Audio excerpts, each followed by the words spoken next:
सास और ननद ने गरीब बहू का उड़ाया दर्जी होने का मजाक। बस कर रानी यार, ऐसे मत रोना। अगर तू रोएगी तो तू जानती है ना कि मुझे भी रोना आ जाएगा। रोना? तो फिर और क्या करूं स्वरा? मेरी जिंदगी ही मुझे मजाक लग रही है। मेरे कितने सपने थे, कितना कुछ करना चाहती थी मैं, और माँ बाबा ने मुझसे बिना पूछे ही मेरी शादी फिक्स कर दी। एक बार भी मुझसे नहीं पूछा कि मैं क्या चाहती हूँ। रानी, मैं तेरा दुख समझ सकती हूँ, लेकिन तेरे माँ बाबा अगर तेरी शादी कर रहे हैं तो उसमें कुछ गलत नहीं है। देख, मैं तुझे समझाती हूँ, बात कड़वी है लेकिन पूरी तरह नहीं, तो काफी हद तक सच्ची है कि हम आम लड़कियां कभी शायद अपने सपने नहीं जी पाती हैं। मैं जानती हूँ कि तू फैशन डिजाइनर बनना चाहती है। तेरे माँ बाबा ने तेरे शौक की वजह से तुझे हाथ की सिलाई मशीन दिलवाई। वो अपनी हैसियत के मुताबिक जो कर सकते थे उन्होंने किया ना। अब आगे तेरी किस्मत थी। देख रानी, तेरे माँ बाबा तेरी पैदाइश से ही तेरे लिए पैसा बचा रहे होंगे ताकि तेरी शादी कर सके, और अब जब वो लम्हा आया है तो तू मना मत कर। इतने साल बीत गए, कौन सा तू डिजाइनर बन गई? इसीलिए जो हो रहा है ना वो होने दे। हो सकता है ससुराल जाकर तेरे लिए कोई रास्ता खुल जाए। सही बोल रही है तू स्वरा, मैंने तो ये बात सोची ही नहीं। ठीक है, सही बोला तूने। हम आम सी लड़कियों के लिए आसान नहीं है अपने सपनों को जीना, इसलिए जो हो रहा है उसे होने दो। हो सकता है कि इसी में कोई खैर छिपी हुई हो। रानी ऐसे बोलकर अपनी सहेली स्वरा से लिपट गई। रानी और स्वरा दोनों बचपन की पक्की सहेलियां थी। रानी बस गरीब सी आम सी लड़की थी, लेकिन बचपन से ही उसे सिलाई करने का बहुत शौक था, और बचपन से ही रानी ने एक बड़ी फैशन डिजाइनर बनने का सपना अपनी आंखों में सजाया हुआ था। अब रानी बड़ी हो चुकी थी और वो अपने मोहल्ले की मशहूर दर्जी भी थी। अब रानी की शादी होने वाली थी, जिसके लिए वो थोड़ी तैयार तो थोड़ी दुखी थी। देखते ही देखते रानी की शादी हो गई और वो विदा होकर अपने ससुराल आ गई। आज रानी की पहली रसोई थी और रानी काफी खुश भी थी। अरे वाह, मैंने जो अपनी शादी के लिए कपड़े सिले हैं वो कितने अच्छे हैं। मेरी अनारकली के साथ ये शरारा कितना प्यारा लग रहा है। अब जल्दी से नीचे चली जाती हूँ, माँ और बाकी सब इंतजार कर रहे होंगे। रानी ऐसे बोलकर नीचे आ गई। नीचे रानी की दो ननद और सास उसका इंतजार कर रही थी। रानी को साड़ी न पहनकर अलग से सूट में आते हुए नीचे आते ही उससे उसकी सास बोली, रानी बेटा, जहाँ तक मुझे पता है गरीब घरों की लड़कियाँ अक्सर अपनी पहली रसोई जैसे मौकों पर बस साड़ी ही पहनती हैं। फिर ये अनारकली तुमने क्यों पहनी? माँ जी, वो इसलिए क्योंकि मुझे कपड़े सिलने आते हैं। मैं खुद एक दर्जी हूँ और बचपन से मेरा सपना रहा है कि मैं एक बड़ी सी ड्रेस डिजाइनर बनूं। बस इसीलिए मैंने अपनी शादी पर पहनने वाले कपड़ों को भी खुद सिला। कैसा लग रहा है मेरा सूट? भाभी, आपका दिमाग तो सही है ना। ड्रेस डिजाइनर, आप बस एक आम दर्जी हो और आप अपनी हदों को मत भूलो। सही कहा तुमने, मैं बस एक आम सी दर्जी ही हूँ, लेकिन मैं सपना तो देख सकती हूँ ना। बस बहू, बस कर अपना ये मजाक। छोटी सी झोपड़पट्टी में रहने वाली लड़कियाँ कभी आसमान के सितारे नहीं बनती हैं, समझ आया? अब ये बेकार की बातें खत्म कर और जाकर पहली रसोई बना ले, और आइंदा ये शब्द तेरी जुबान पर आने नहीं चाहिए। धारा ने ऐसे बोलकर रानी को पहली रसोई बनाने को भेज दिया। धारा और रानी की बड़ी ननद उर्वशी ने खूब रानी का मजाक बनाया था। मैं पागल हूँ, सच में पागल हूँ, जो हर जगह कुछ ना कुछ गलत बोल ही जाती हूँ। मैं कैसे भूल गई कि मैं तो बस एक आम सी लड़की हूँ। मैं कहाँ कुछ कर सकती हूँ? नहीं भाभी, आप सब कुछ कर सकती हो। इस जगह आप गलत हो जो आप ये सोच रही हो कि आप क्या कर सकती हो। अरे धानी, तुम? भाभी, सपने कभी भी औकात देखकर नहीं देखे जाते हैं, और ना ही सपने कभी छोटे या बड़े होते हैं। ये सब तो बस दिमाग का खेल है कि उसे क्या अच्छा लगता है। झोपड़ी से निकलकर भी महलों पर राज किया जा सकता है अगर तुम्हारे हाथ में हुनर है तो। पता है भाभी, मैं भी मॉडलिंग करना चाहती हूँ। मेरा मॉडल बनने का सपना है, लेकिन मैं जब भी अपने घर में ये बात करती हूँ तो मेरी बहन और माँ मेरा मजाक बनाने लग जाती हैं। लेकिन मुझे यकीन है कि एक दिन मैं मॉडल बन ही जाऊंगी, इसीलिए आप इन सभी की बातों पर मत जाओ। शुक्रिया धानी, मेरे आंसुओं को साफ करके मेरी हमदर्द बनने के लिए। तुम्हारी बात सुनकर मुझे काफी हिम्मत मिली। रानी ऐसे बोलकर धानी की तरफ को देखकर मुस्कुराने लगी। कुछ ही देर में उसकी पहली रसोई भी बन गई, जो सभी को काफी पसंद आई। और फिर सभी को खाना खिलवाने के बाद धानी ने एक बहू होने की जिम्मेदारी को भी खूब अच्छे से निभाया। ऐसे ही चलते चलते अब रानी को अपने ससुराल में लगभग 1 महीना बीत चुका था, और इस 1 महीने में उसने जरा भी सिलाई नहीं की थी। फिर से ये 3 बजे से 5 बजे तक का खाली वक्त आ गया। रोजाना सुबह जल्दी उठकर सफाई और खाना पकाने से निपटने के बाद मेरे दिन के ये 2 घंटे बिल्कुल बोरियत भरे कटते हैं। अब तो मेरा दिल कर रहा है कि मैं बैठकर कुछ सिलूं। एक काम करती हूँ, माँ को फोन करके अपनी हाथ की सिलाई मशीन यहाँ मंगवा लेती हूँ। इस तरह मैं खाली वक्त में सिलाई कर लिया करूंगी और मुझे बोरियत भी नहीं होगी। रानी ने ऐसे बोलकर अपनी माँ को फोन मिलाया और अपने पिता के हाथों उसने सिलाई मशीन को मंगवा लिया। रानी तो मशीन आने से काफी खुश हुई, लेकिन ये क्या भाभी, अपनी छोटी सी मशीन आपने यहाँ क्यों मंगवा ली? अब अपनी दर्जीगिरी यहाँ पर भी दिखाओगी क्या? हाँ उर्वशी, वो मेरा ना कामों से निपटने के बाद दिन नहीं गुजरता, तो मैं खाली वक्त में सिलाई ही कर लिया करूंगी। बिल्कुल भी नहीं, तुझसे सिलाई करवा कर क्या मुझे दर्जी बहू की सास बनना है? तो माँ जी, एक दर्जी बहू की सास होने में बुराई ही क्या है? मेरे मोहल्ले में मैं सबसे अच्छे कपड़े सिलती थी, जिसकी वजह से मैं मशहूर भी थी। अगर यहाँ भी लोग मुझे मेरे अच्छे काम की वजह से जानेंगे तो ये तो मेरे लिए अच्छी बात है ना? नहीं, बिल्कुल भी नहीं। मैं तुझे अपने घर में दर्जी का काम तो जरा भी नहीं करने दूंगी। जहाँ से इस मशीन को मंगवाया वहीं वापस भिजवा दे। 1 मिनट माँ, आप इस मशीन को कहीं पर भी मत भिजवाओ। क्यों? माँ, मेरे कॉलेज में अगले हफ्ते से मॉडलिंग शुरू होने वाली, जिसमें लड़कियों को अलग अलग थीम्स दी जाएंगी और उसी के हिसाब से हमें ड्रेसअप करना होगा। और हम लोग इतने अमीर तो है नहीं कि आप मेरे लिए किसी डिजाइनर से कपड़े डिजाइन करवाओ या हर हफ्ते मुझे आप कुछ नया दिलवाओ। इसलिए मैं घर में ही भाभी से अपने लिए कपड़े सिलवा लिया करूंगी। अरे वाह, एक मॉडलिंग का शो? बस ऐसा बिल्कुल भी नहीं होगा। और किससे पूछकर तूने मॉडलिंग में नाम लिखवाया? और अगर लिखवा भी लिया है तो तू इन दर्जी के हाथ से बने कपड़े पहनकर रैंप पर वॉक करेगी? भाभी, ड्रेस बनाने से पहले हर बड़े से बड़ा डिजाइनर दर्जी ही होता है। भले ही भाभी मशहूर नहीं है, लेकिन मैंने भाभी के बनाए हुए डिजाइन देखे हैं, वो बहुत ज्यादा अच्छी डिजाइनर हैं। और वैसे भी दीदी, मेरा शो होगा और मेरी मर्जी है कि मैं भाभी के हाथों से सिले हुए कपड़े पहनूं, तो इसमें आपको क्या दिक्कत है? ठीक है, अगर तू इस पर अंधा यकीन रखती है तो रख, लेकिन जब तू इस दर्जी के हाथ की आड़ी टेढ़ी निकाली हुई सिलाइयों की वजह से रैंप पर बेइज्जत होगी तो फिर हमसे कुछ ना बोलना। धारा की बात पर भी धानी ने वैसे गर्दन हिला दी, जिसके बाद वो रानी को लेकर उसके कमरे में आ गई। धानी, क्यों लाई हो मुझे यहाँ? ओहो भाभी, आपको कॉन्टेस्ट के रूल समझाने और किस लिए? देखिए, अब मैं आपको बताती हूँ कि एक्चुअल में कॉन्टेस्ट है कैसे। देखिए, सबसे पहले फर्स्ट वीक की थीम है कैजुअल्स, तो सभी मॉडल्स को कैजुअल लुक ही कैरी करना है। आप समझ तो रही हो ना? एवरी संडे वो शो हुआ करेगा और ऐसे 3 महीने तक चलेगा। इसमें बाहर की यूनिवर्सिटी और कॉलेज से भी स्टूडेंट्स पार्टिसिपेट कर रहे हैं और जिसने भी हर वीक हफ्ते में सबसे ज्यादा पॉइंट्स कमाए होंगे वो इस कॉन्टेस्ट का विजेता बन जाएगा। अच्छा, सुनने में तो मजेदार है। इस तरह से तुम्हारा मॉडलिंग का ड्रीम भी पूरा हो जाएगा धानी, और मेरा फैशन डिजाइनिंग का। तो बताओ, अब मुझे तुम्हारे लिए कब और क्या क्या बनाना है?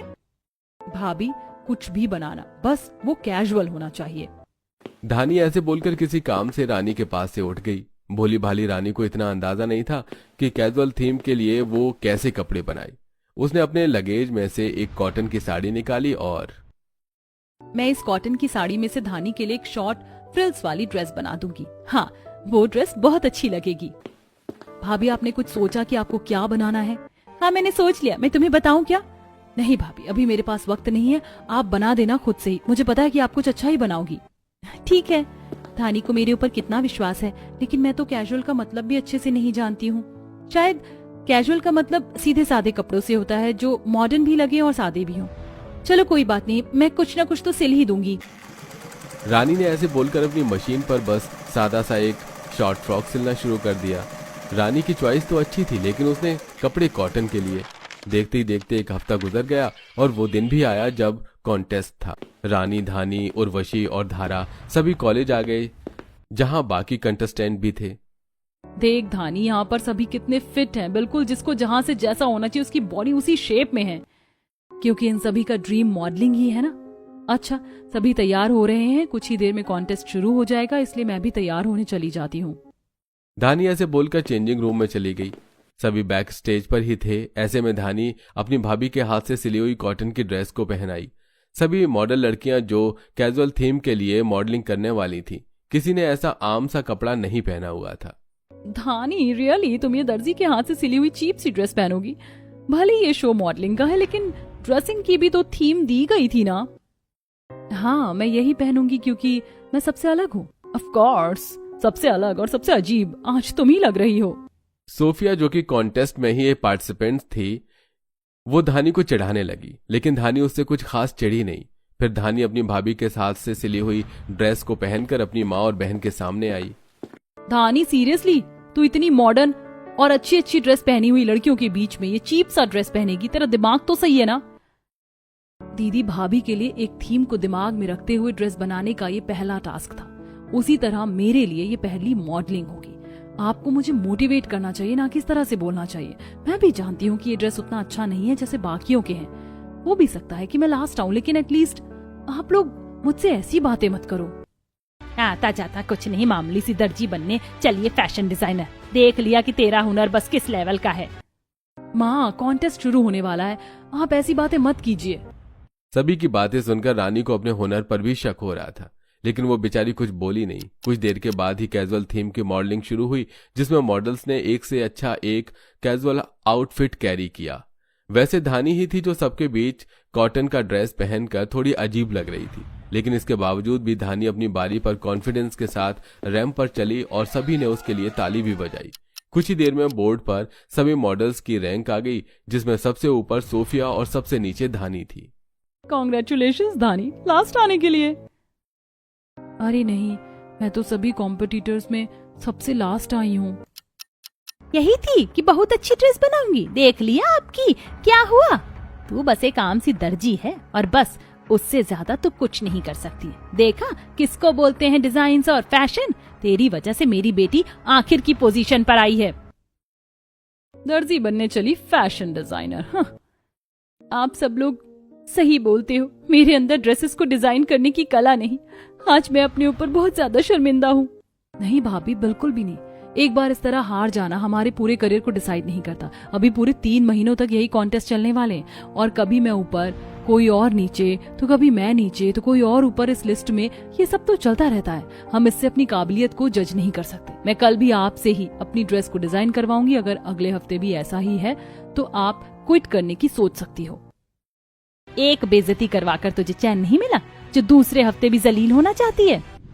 माँ, आपको मैं नहीं, अब वक्त खुद ही जवाब देगा।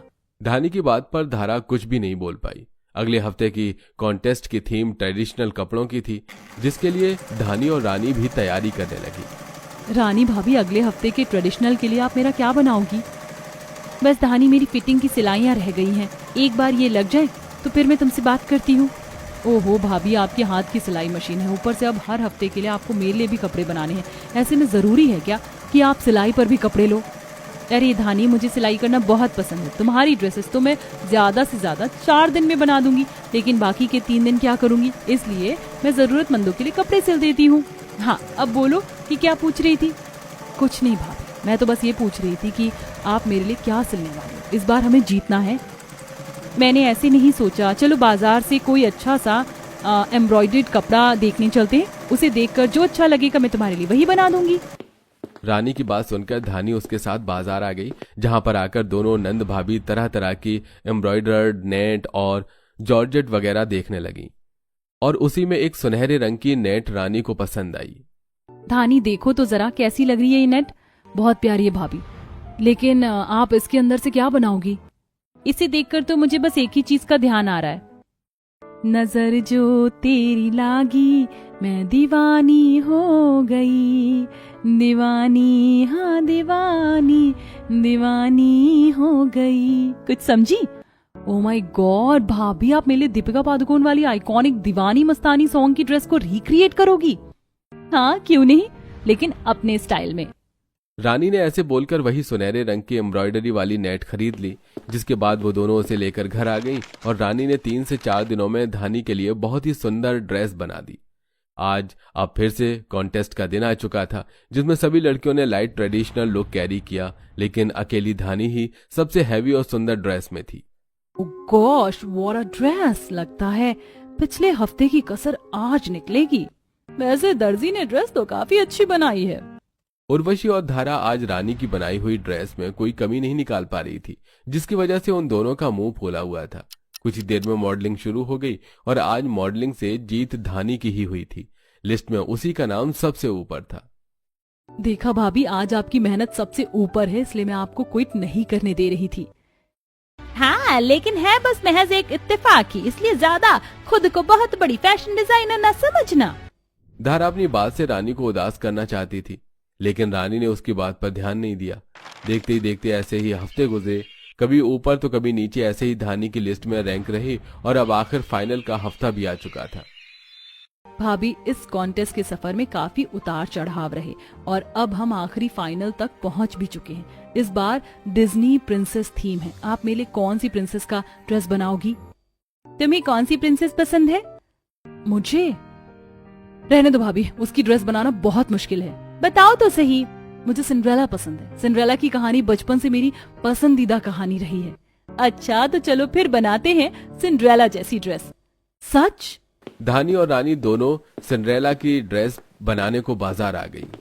ये ड्रेस बनने में पूरा हफ्ता ले जाएगी। सबसे पहले इसके नीचे मुझे वर्क हुप स्कर्ट बनाना होगा, जिसके बाद कैन कैन स्कर्ट भी बनेगा और उसके बाद से ड्रेस की लेयरिंग शुरू होगी।